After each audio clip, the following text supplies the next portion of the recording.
Kamusta mga kasaliksik at ito ang nagbabagang balita.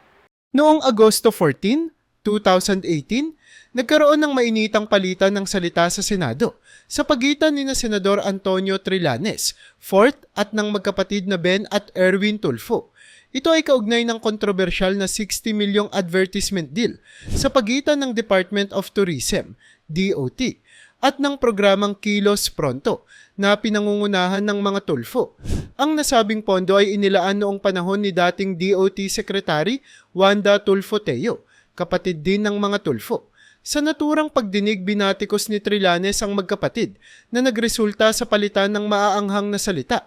Bilang tugon, nagbanta si Trillanes na magsasampa ng kasong plunder laban kina Teo at sa mga kapatid nito dahil sa umano'y maanumalyang ad deal.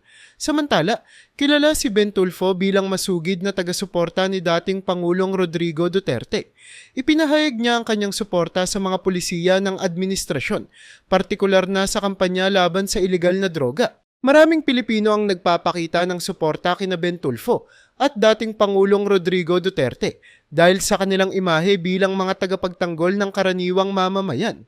Si Ben Tulfo, sa pamamagitan ng kanyang programa, ay kilala sa mabilisang aksyon sa mga hinaing ng publiko na nagbibigay ng agarang solusyon sa mga problema ng mga ordinaryong tao.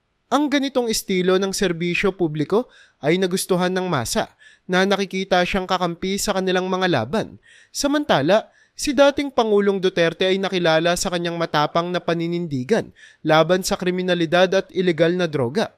Ang kanyang direktang pamamaraan at prangka na pagsasalita ay nagbigay sa kanya ng imahe bilang lider na handang ipaglaban ang kapakanan ng bansa na nagustuhan ng maraming Pilipino na naghahangad ng pagbabago at kaayusan. Ang kombinasyon ng kanilang mga personalidad at ang kanilang pagpapakita ng malasakit sa karaniwang mamamayan ang nagdulot ng malakas na suporta mula sa publiko. Okay. Ito muna, simulan muna natin si Ben Tulfo bago tayo pumunta naman kay Attorney Vic.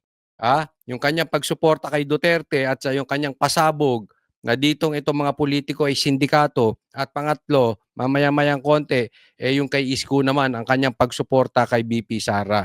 Dito muna tayo. Alright, fire! Hindi mo talaga kilala itong si dating Pangulong Rodrigo Duterte.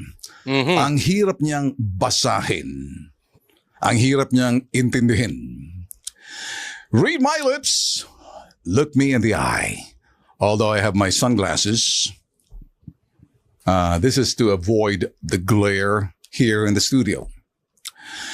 But all I can do, mga boss, I will try to read between lines. Itong si former President Rodrigo Duterte. Let's get it straight. Hindi ko kilala si dating Pangulong Rodrigo Duterte. Ni hindi ko siya nakikita face to face o eyeball to eyeball. Hindi ko siya nakakausap or minsan man nakausap sa telepono. Kaya hindi kami magkakilala. Kaya maliwanag po Ito, malinis. Hindi sila magkakilala ni PRRD. Tuloy, mamaya papaliwanag po natin. Gusto ko lang siyang subaybayan. Consider me just a spectator, a very serious observer from the outside. Gusto ko yung estilo niya, mga boss, because he seems to get away with his style. Kumbaga, nakakalusot. Ang hirap niyang bitagin. Ikaw ang mabibitag kapag sinubukan mo. I find it very amusing, interesting, ika nga. I'm fascinated by the way he plays around with words and he's having fun. Sometimes entertaining, sometimes confusing. Himayin natin.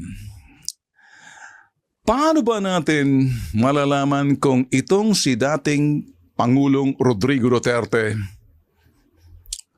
ay nagbibiro o hindi? Ito, tingnan muna natin itong intro ni Ben Tulfo, okay?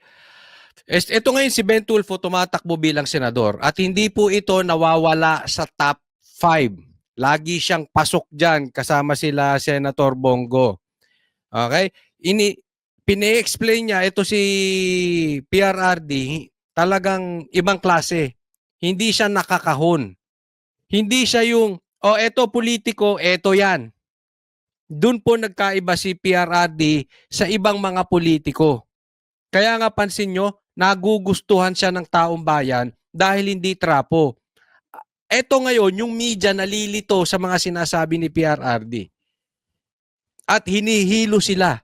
Sa madaling salita, ang nagli-lead. Kung gusto ng balita ni PRRD, si PRRD ang mangunguna. Pero, susunod-sunod, itong mga mahihinang klase, itong mga weak, itong mga bangag, itong mga tambaluslos, tapos sasamahan ng ibang media. Sasakyan ng ibang media, pero hindi nila alam, pinaiikot-ikot na sila ni PRRD. And until now, it is very effective dahil ang suporta kay PRRD nandoon pa rin. Hindi siya nawawala. Pag nagsalita si PRRD, balita. Pag nagsalita si PRRD, sinusundan ng mga tao. Unlike dun sa iba. Yan, dito muna tayo. Tuloy. Paano natin malalaman kung siya ay nagsisinungaling tulad ng sinasabi ng mga kumukontra sa kanya? Totoo bang sinasabi nila na siya ay nagsisimula ng mag-ulyanin? Kapag ang isang tao raw ay nag-ulyanin, the brilliance of that person is starting to fade away, which means sooner or later, he's gonna lose it. Lahat ng yan, isa-isahin natin. Una, mahilig magbiro itong si dating Pangulong Rodrigo Duterte. Kahit sa harap ng media, harap ng kamera, harap ng mikropono. Diba, ibang-iba? Yung papansin nyo, iba ang karisma ni PRRD. Yung bitaw niya ng biro, grabe. Kaya mapansin nyo, pag ang blinag ng mga DDS si PRRD, benta. Pag ang blinag ng mga pulahan si PRRD, benta. Pag ang blinag ng mga dilawan si PRRD, benta.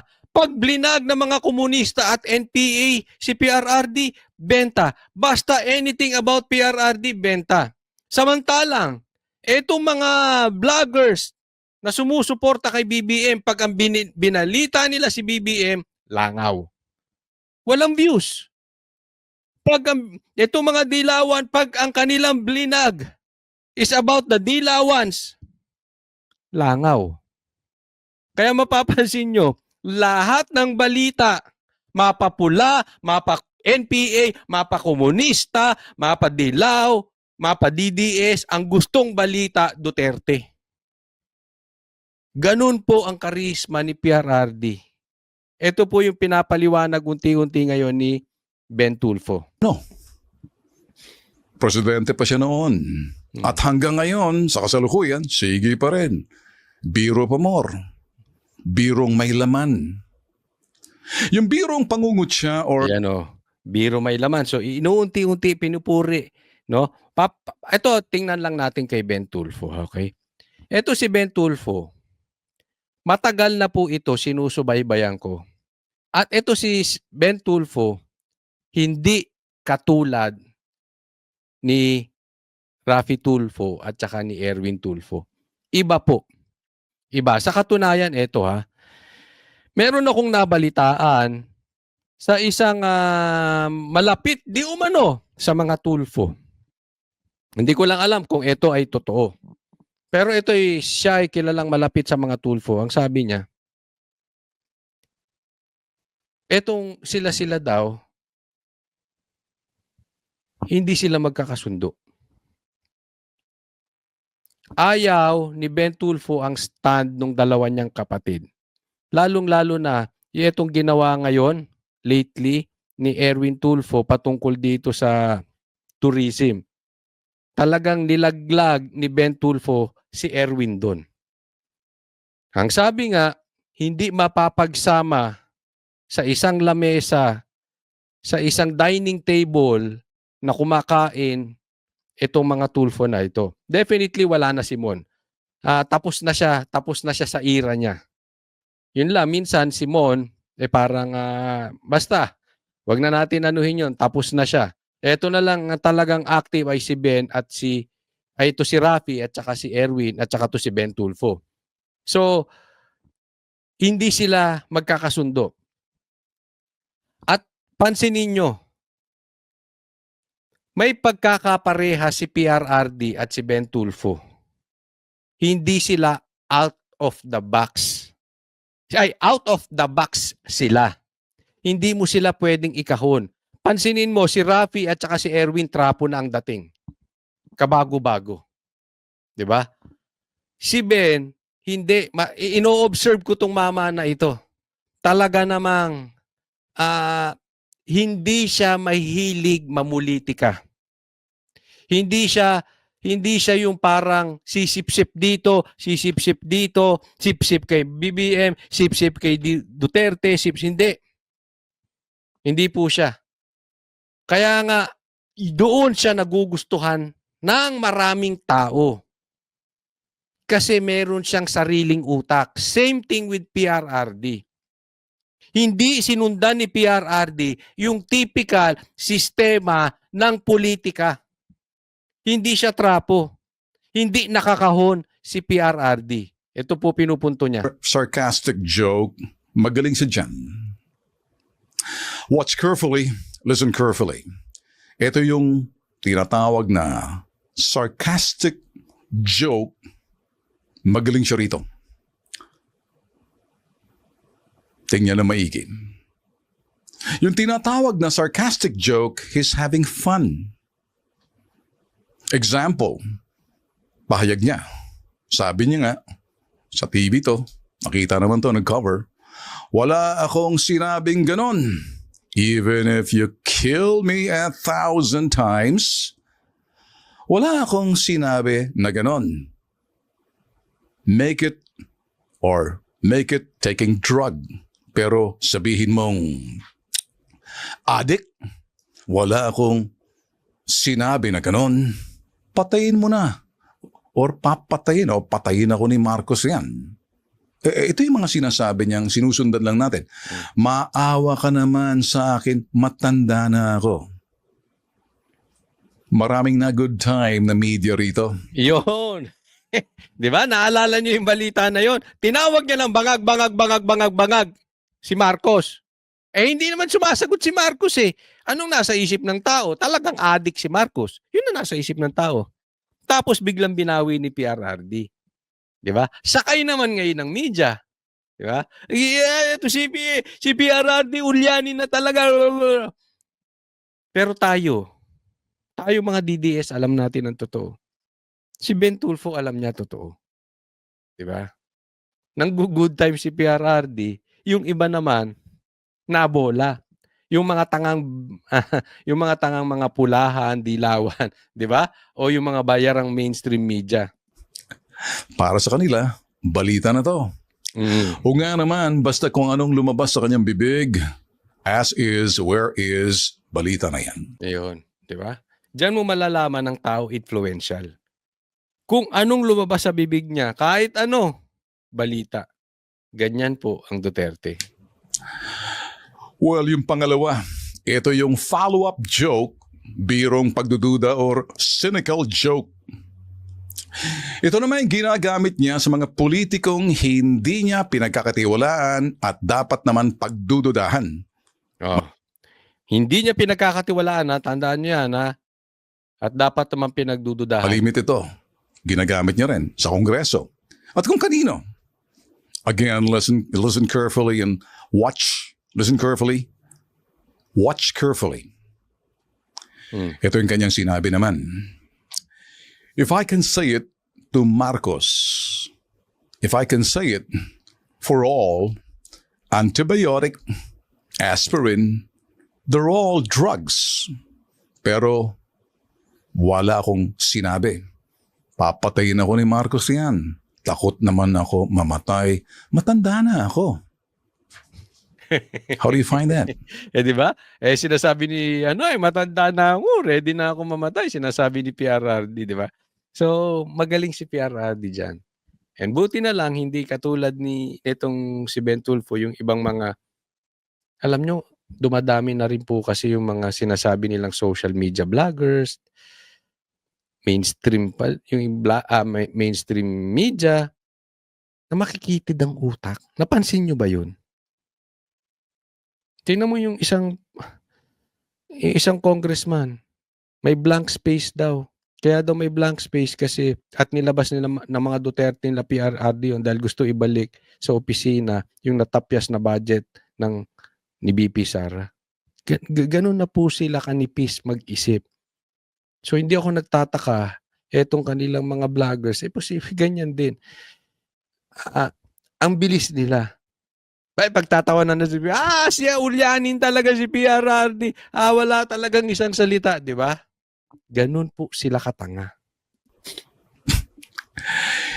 Ito yung pangatlong bihirang-bihira. Posibleng sa pamilya niya lang o kaibigan niya lang to. Yung birong in the spirit of fun. Wala lang. Kasiyahan, no harm done, no pun intended. Well, enter Antonio Trillanes, as usual. Madaling mabasa ang pinagsasabi nitong si Antonio Trillanes. Salamat nga pala sa Magdalo survey at number 5 ini. Ayan.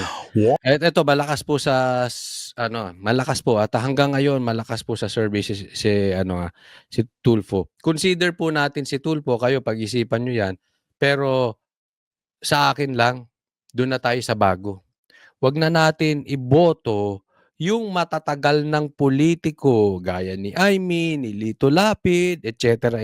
na wala namang nagawa. Wala namang nagawa, ibabalik pa natin sa pwesto. Diba? Nasa sa inyo yan kung sinong gusto nyo iboto. Basta sa akin, yung mga matitino. At halimbawa sila Atty. Vic, sila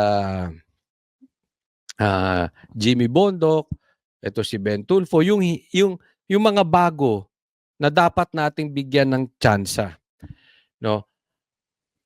Alam mo, ang nakita ko dito kay Ben Tulfo, tingnan nyo mabuti. Meron po itong tayo. Imposible. Itataya ko lahat dito sa inyo. Imposibleng hindi ito nilapitan ng mga Marcos. Imposible. Napaka-imposible. Imposibleng hindi ito nilapitan ng mga galamay ni Marcos. Para tumakbo, alam natin, ang tatak Tulfo, Tulfo yan. And until now, mataas pa rin sa survey si Tulfo. Kaya hindi ako naniniwala, imposibleng hindi ito nilapitan ng mga pula. Pero, hindi siya tumakbo under the BBM's team. Wala siya doon sa partido nila.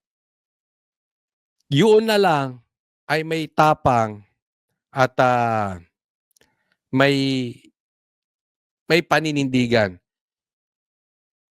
Yung independent po ito. Pwedeng ando doon na ang kayamanan sa partido ni BBM. Makinarya. Maraming pera doon para ikaw ay suportahan sa eleksyon. Ako'y naniniwala kahit magkano ang i-demand ni Tulfo tumakbo lang sa partido nila,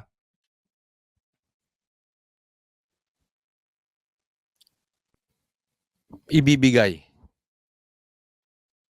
Ganoon po kalakas ang Tulfo. Hindi po natin madidinay yan. Especially si Ben, kasi si Ben Tulfo ibang-iba po doon sa mga kapatid niya. So, I'm positive na may opinion na may alok. Ito, malaki ito si Ben Tulfo. And sigurado ako tinanggihan niya 'yon. Kaya independent siya ngayon.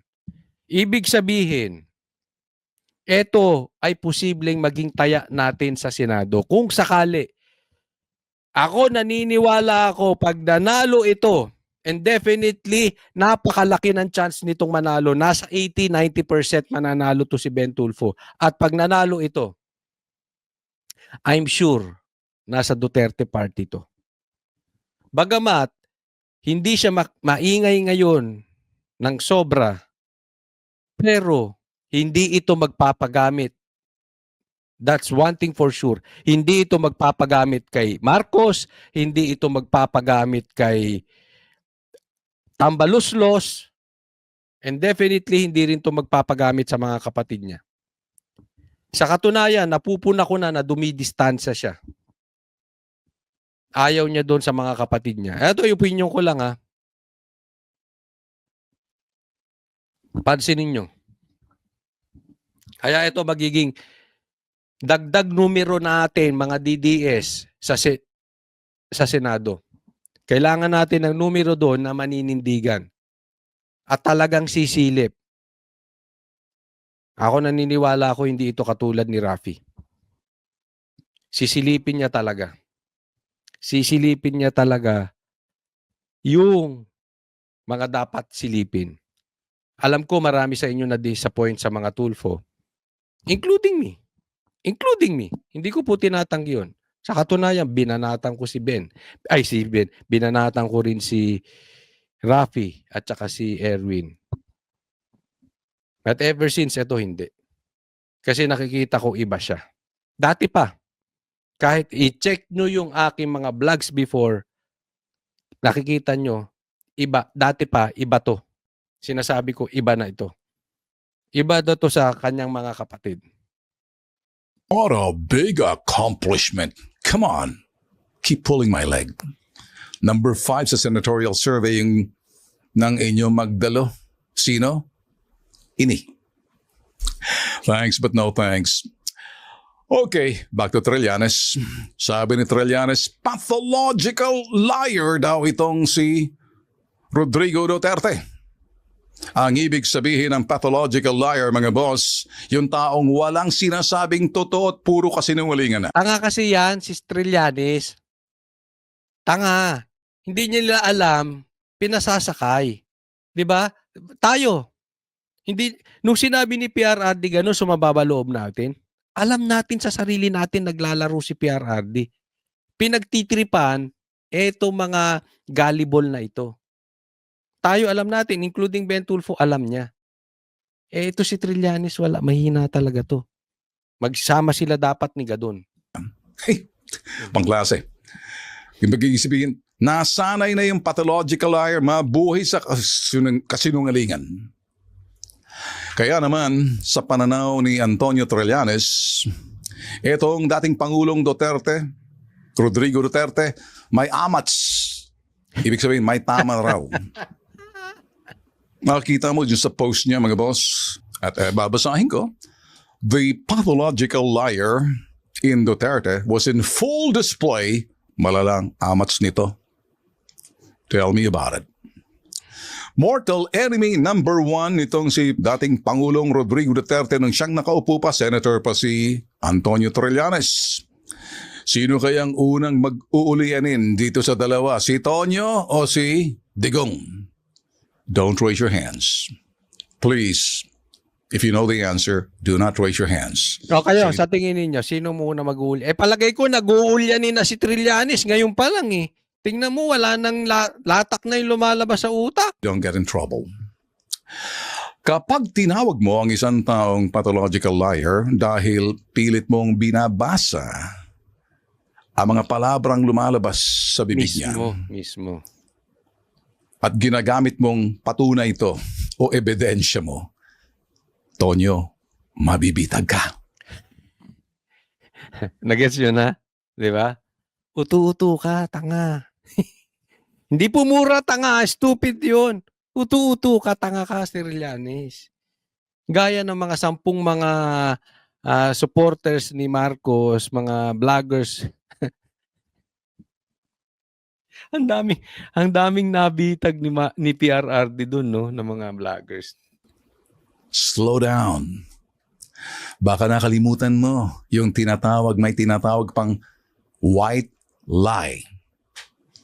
Wala kasi sa bokabularyo ninyo, ikaw particular Tonyo, or iba sa atin. Nag-ibig sabihin ng white lie, pagsisinungaling para hindi ma-offend, masaktan yung tao because you want to be decent and courteous but still you're lying. Ginagamit din ito ni dating Pangulong Duterte noon. At so it's an art of communicating para sa kanya. Sabi nga nung araw, marami nagsasabi, out of the box. Hindi siya templated. Hindi siya yung sinasabing typical na statesman kung tawagin ng iba dahil he's just be himself. Itong nakita ko kay Ben Tulfo. Dati kasi nakausap ko po ito. At sa dami ko nang nakausap, dati nakausap ko. Sa dami ko nang nakausap na mga politiko or papasok sa politika or media, sawang-sawa po ako sa plastic.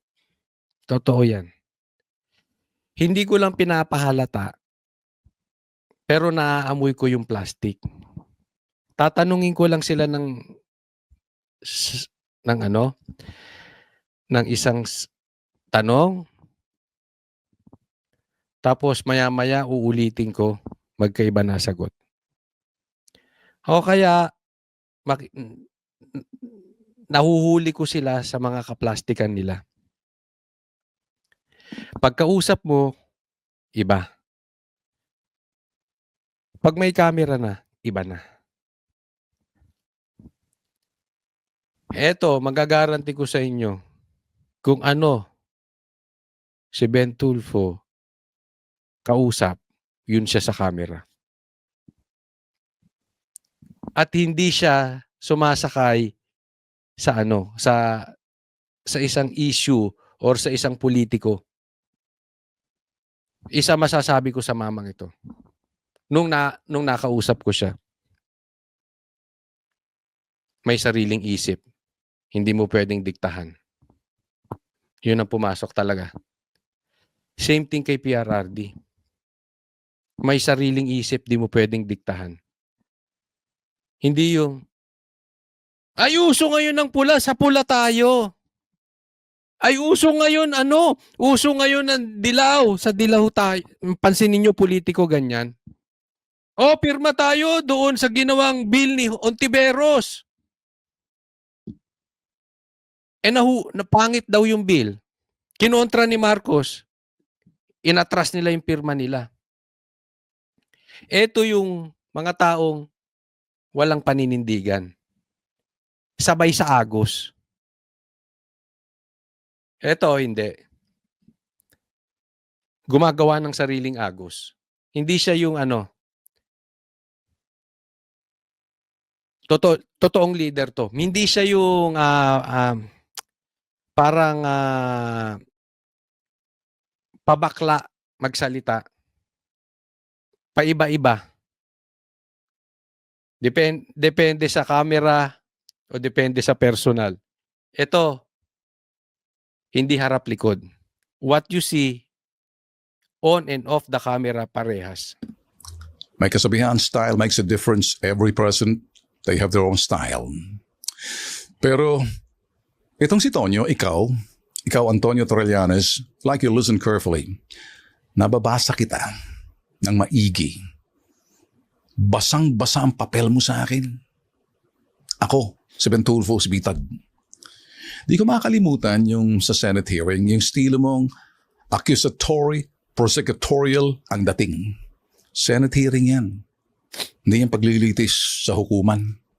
Hindi ka prosecutor, hindi ka piskal. Etong ginagawa niya, mga boss sa akin, hindi ko matandaan. Ganyan ang ginagawa nila. Ngayon, papatawag din daw kami mga vloggers. Hindi ko alam kung sino-sino mga vloggers. No? Hopefully, patas. Hindi lang mga pro Duterte ang ipapatawag. No? Pero ganyan sila eh. Manyayabang sa hearing. Kaya, mas matindi ka, Trillanes. Sanay ka pagdating sa sinasabing pathological lying. That's what you are.